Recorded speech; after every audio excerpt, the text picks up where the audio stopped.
Salam Baitullah. Salam Baitullah. Army Nareka.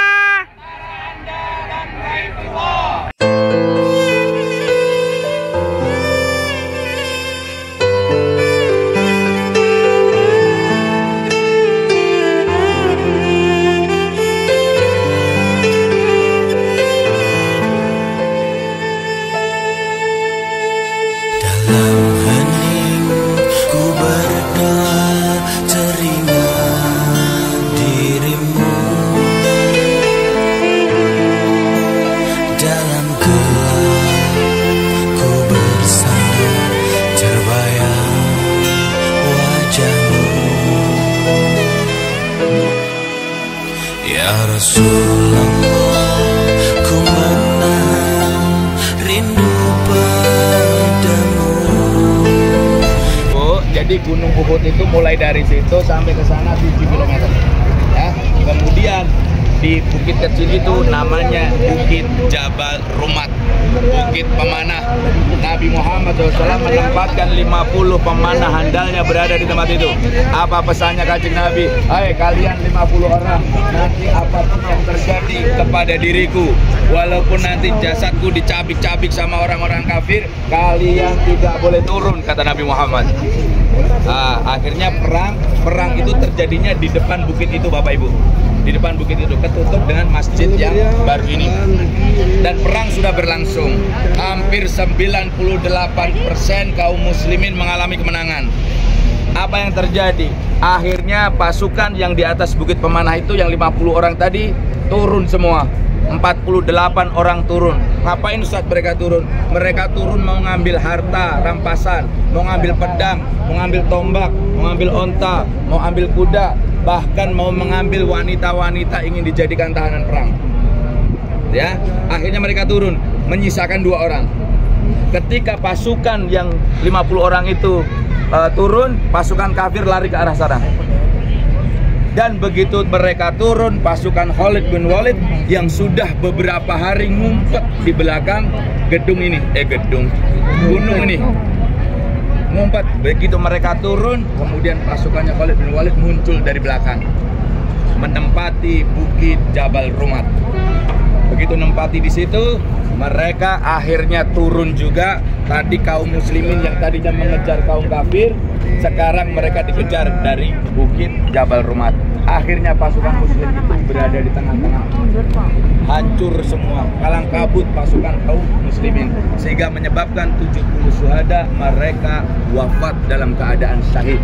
Mereka wafat di tempat yang berbeda. Kata Nabi, makamkan, kubur mereka di tempat di mana mereka meninggal dunia. Jadi satu lubang bisa isi 2, bisa isi 1, bisa isi 3. Dan akhirnya Bapak dan Ibu, setelah perang selesai, Hindun tadi yang saya ceritakan, Hindun itu istrinya Abu Sofyan. Abu Sofyan itu orang yang benci banget sama Nabi Muhammad SAW. Hindun itu mencari jasadnya Sayyidina Hamzah. Di mana jasadnya Hamzah? Ketika dicari ketemu, dia ambil belati, ditaruh di bawah leher. Belati itu ditancapkan di lehernya Sayyidina Hamzah, kemudian ditarik sampai ke pusar, sehingga dadanya Sayyidina Hamzah terbuka.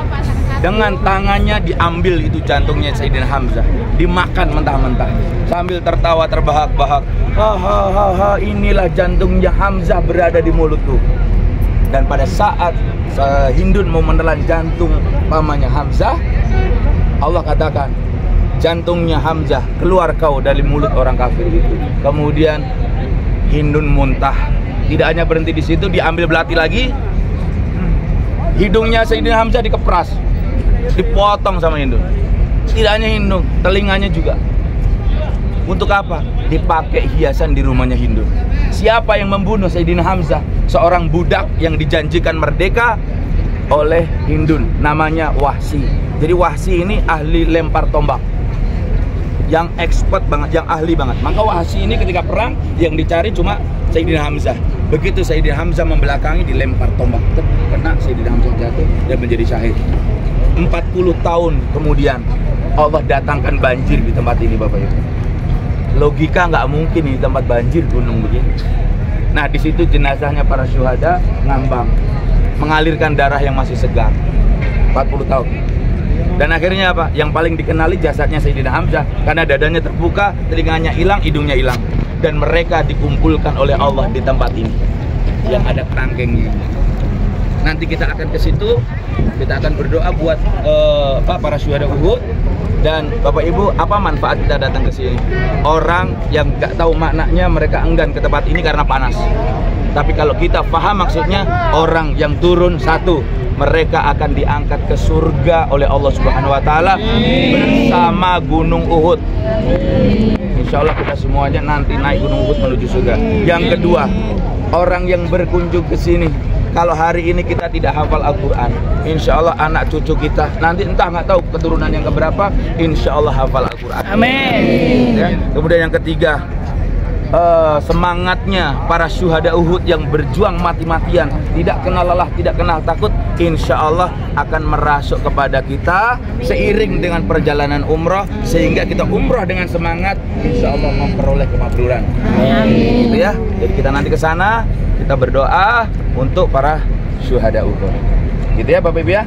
Sekarang kita menuju ke sana, insya Allah nggak lama, 3-4 menit kita selesai. Kemudian Bapak Ibu foto-foto, baru kita balik ke bus, lanjut ke kebun kurma. Oke, mari kita ke sana.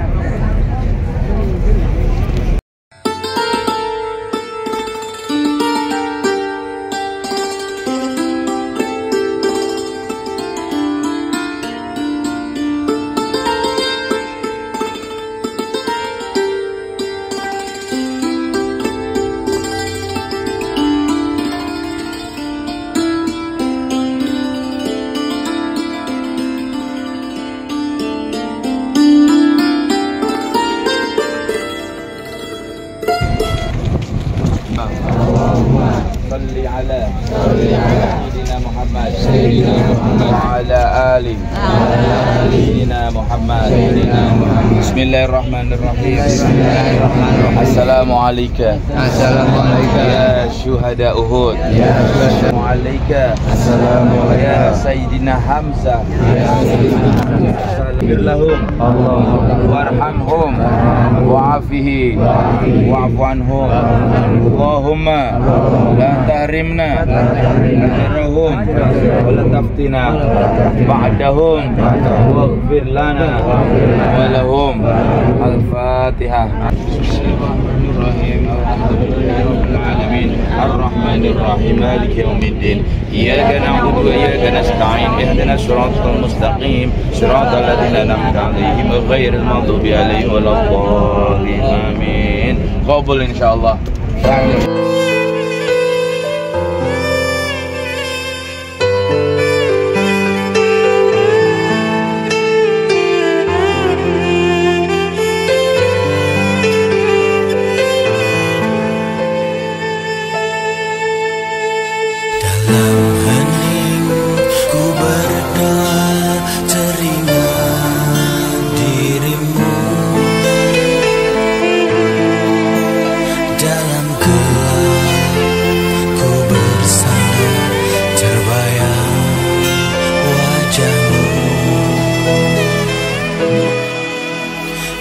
Rasulullah, ku menahan rindu padamu, ingin rasanya segera bertemu.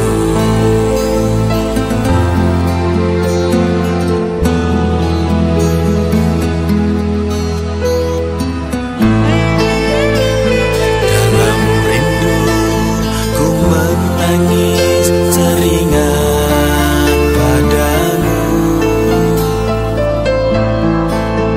air mata penuh cinta hanyalah untukmu.